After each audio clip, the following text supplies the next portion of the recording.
Hi everybody and welcome to today's class. And as you can see, I have kind of changed the game a little bit. I'm going to be doing this recording from the screen, and I'm actually going to be narrating at the corner, so you can actually follow the exercises we're going to be doing on your workbook.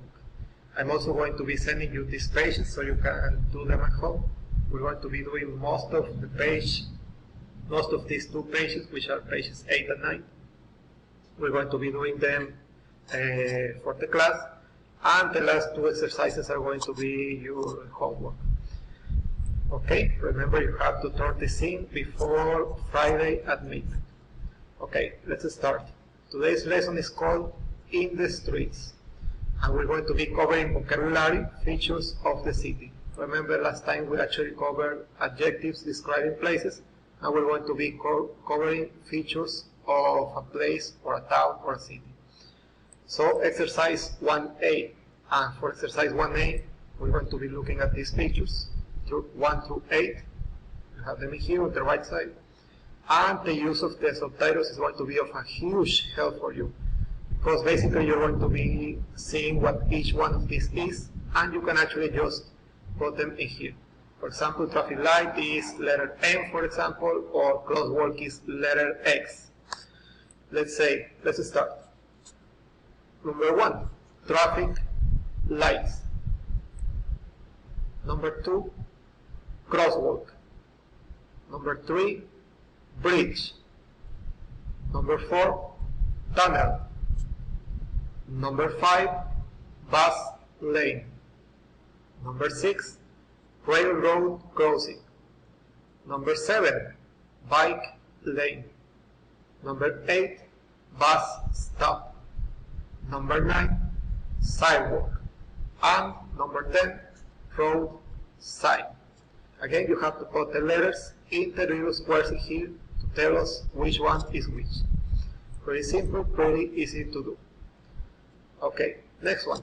It says, exercise 1B. Which one of these features are there in your local area?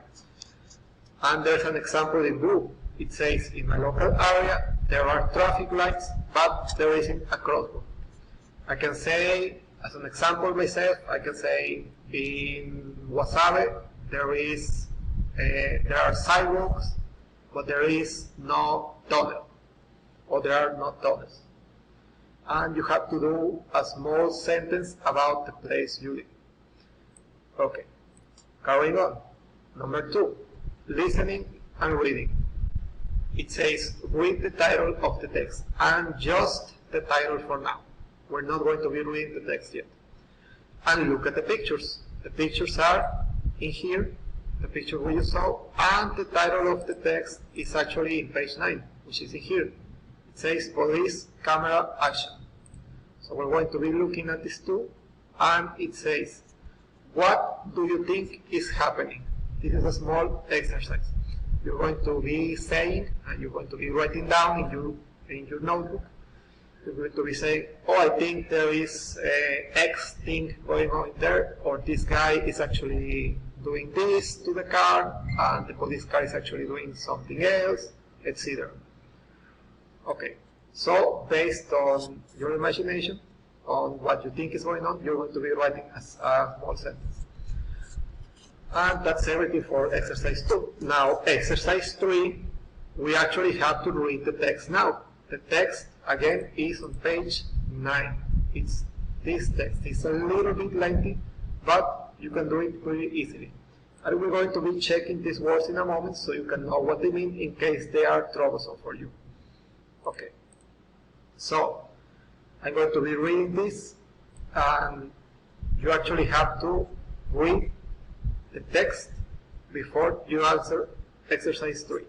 So, you can pause the video, read the exercise, read the text, and then do the exercise.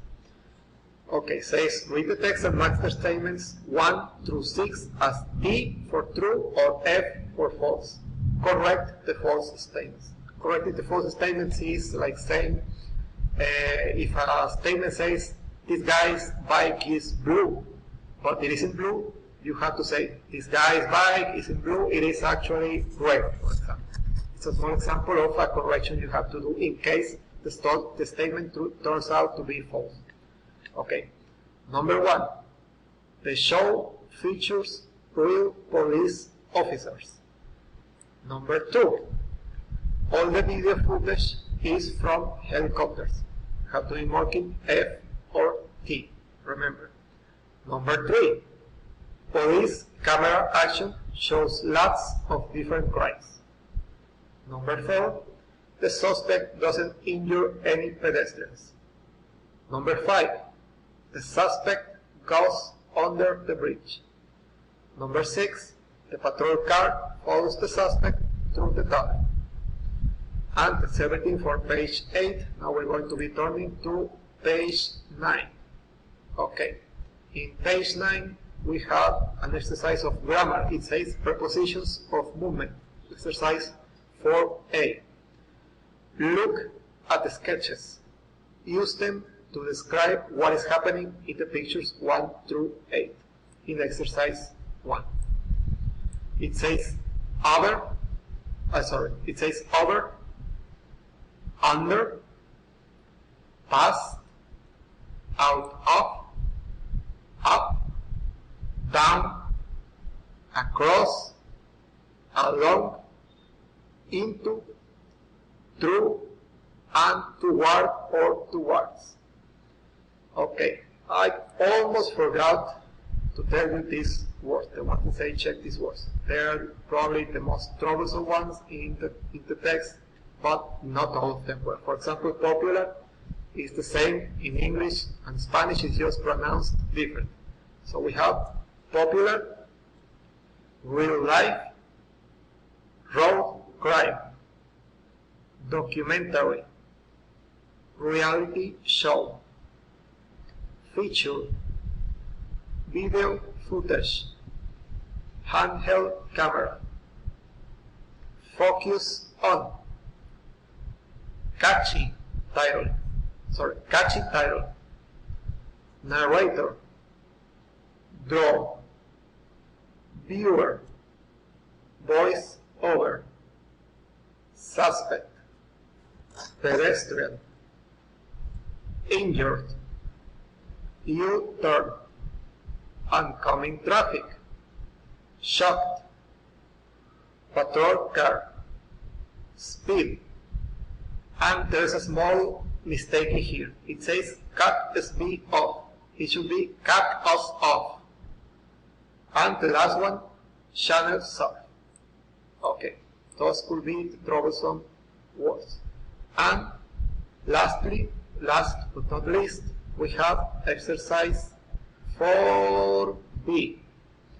And for exercise 4B, it says, Linda went to her friend Kate to give her directions to her house. Choose the correct preposition based on these prepositions from exercise 4A. This one is going to be your homework. You have to choose the right ones in here and circle them. And for the last one, for exercise 5, we're going to be doing this small activity of speaking and writing. It says number 5, imagine you are in a police helicopter chasing someone who is driving over the speed limit. Describe what is happening. Use prepositions of movement, and in 3 minutes, write a few sentences. Tell the class.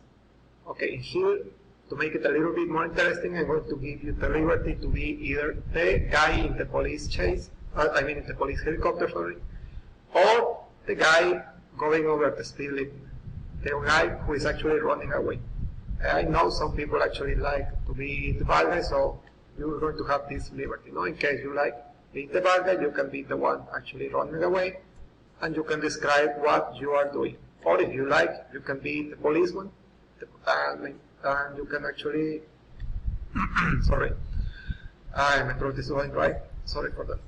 You can actually tell the class you are going to be doing some small exercises, maybe 3 or 4 sentences, and it's going to be part of your homework, along with exercise 4A. So that's going to be everything for today. Remember to turn in your homework before Friday at midnight, and see you soon.